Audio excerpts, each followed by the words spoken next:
you understanding that when you are a Christian, you have to see God as somebody outside of yourself, but most importantly, you see God as a white man. Now, people might hear that and they will immediately disagree, right?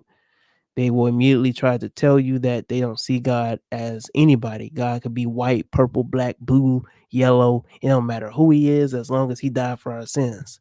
And that sounds good and all. It sounds good on paper. It looks good when you try and read it out and everything like that. But make no mistake about it. When you hear the words, when you hear the name, something about the name Jesus, it is the sweetest name I know.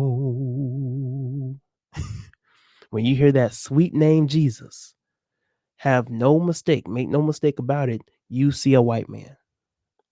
Oh, Jesus is black. Jesus is this. Jesus is that. Okay.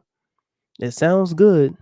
You might consciously, perceive God as, a black man, or you perceive God as a Arab man, or whatever the case is, right?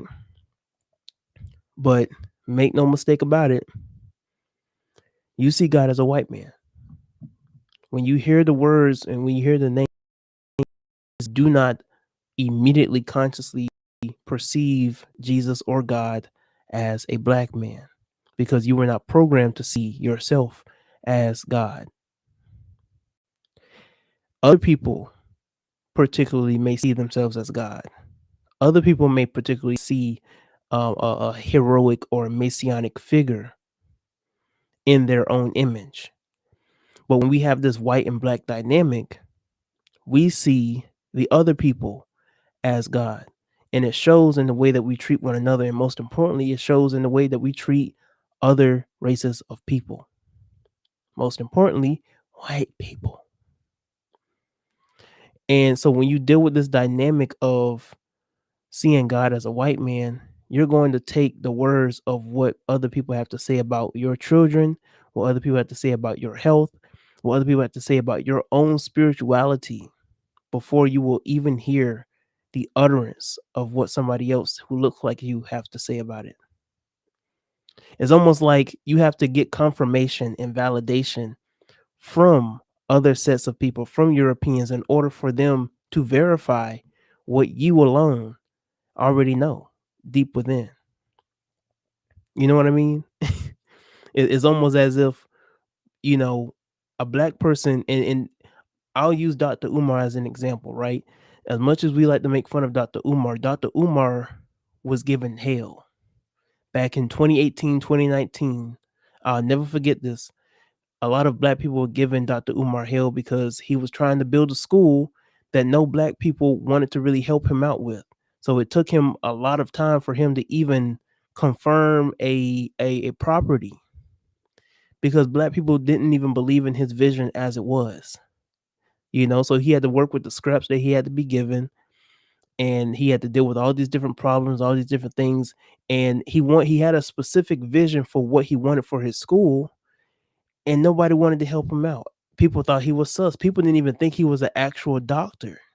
He had went to court because black people were trying to basically say that he had false credentials, that he was falsely calling himself a doctor. you know, it's to that extent, right? A white person like Dr. Phil, for an example, right? Just anybody, a white person can come and call himself doctor, and we wouldn't even question it. Soon as a black person call you a doctor, we want to know where he got his degree from, how many years he been in school, how qualified is he. And some of us, we really do this to ourselves. We really do this to our own people, just because we don't we don't even believe in ourselves enough, right? So we project that unbelief or disbelief in ourselves to other people, to people who look like us. We have to do like extra background check on, black businesses before we deal with any other sets of businesses. And it's unfortunate that it comes to that basis, you know. You feel more trustworthy when other races of people are around you before your own people. That ain't right. That ain't right. You feel more safe around white people than you do around your own people. That's what you're trying to tell me. That's what you're trying to tell me. Like, I mean, there are people who will tell you this. There are people who will literally tell you, I feel safer around white people than I do around my own people. Some people, that's the reason why they move to the suburbs. Not because that they want a better living for themselves, but for some of them, because they feel safer around white folk. They feel like that their children will feel safer going to an all white school.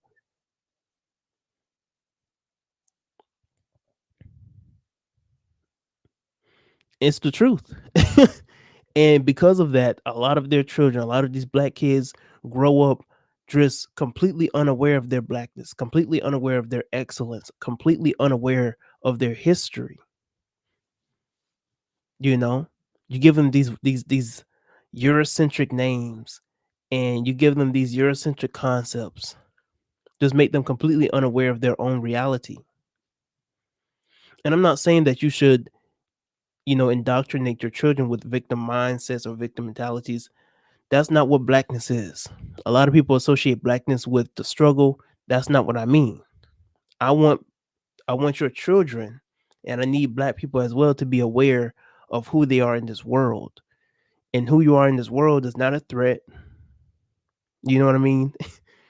But you need to understand that when you're living in this matrix, there are certain games that are going to try to be played with you just because of who you are. You know, that you come from a certain set of people that created mathematics and literature and architecture and science and alchemy, you know, that you are the complete personification of God, and nobody can ever take that away from you.